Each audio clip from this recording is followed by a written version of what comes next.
I want to thank you for staying with me through the break. We're having a great day. We're talking about things that can really change your life.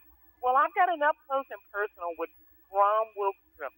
He's a mouth and foot painting artist, and that organization is celebrating its 50th anniversary. Brom, welcome to the show.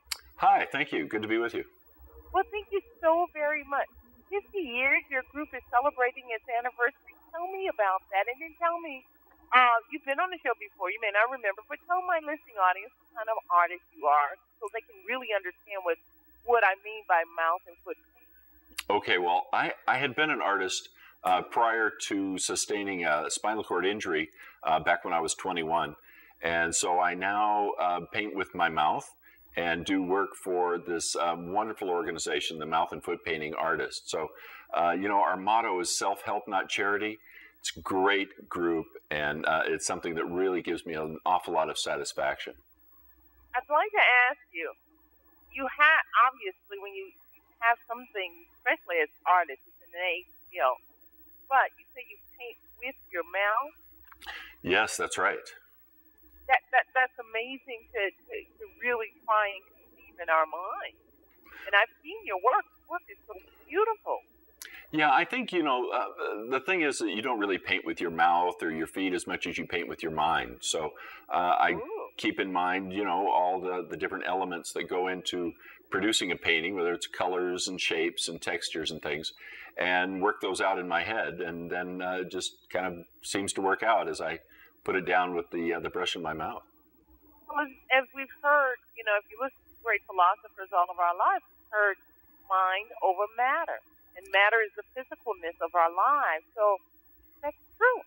It really is, and I've used stepping stones as, or stumbling blocks as stepping stones. So that's what I, try and keep in mind. And it was a dream I had as a child, and was not about to, let even a devastating injury like I sustained keep me from pursuing that dream.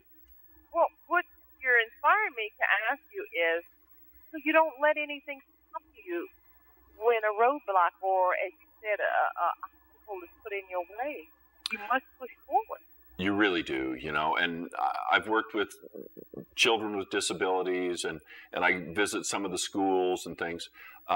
So, the response I get from those kids is really astounding, and really makes things worthwhile for me.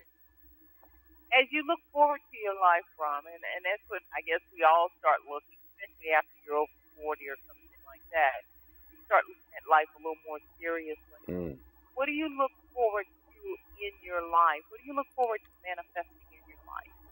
Well, for me, I just want to continue growing in my art. I'm now painting with acrylics and oils where, normally I've worked with watercolors and pencils. So I want to keep growing in my art, try different subject matter, and to, bring that to as wide of a public as I can. So, it's really a wonderful opportunity for me to be with the group. And, we ask people to purchase these cards from us, and they now will be going out in the mail. We've sent those out. So holiday cards and different products that the group produces is really my bread and butter these days. And it's really a thrill and an honor to be associated with such a great group.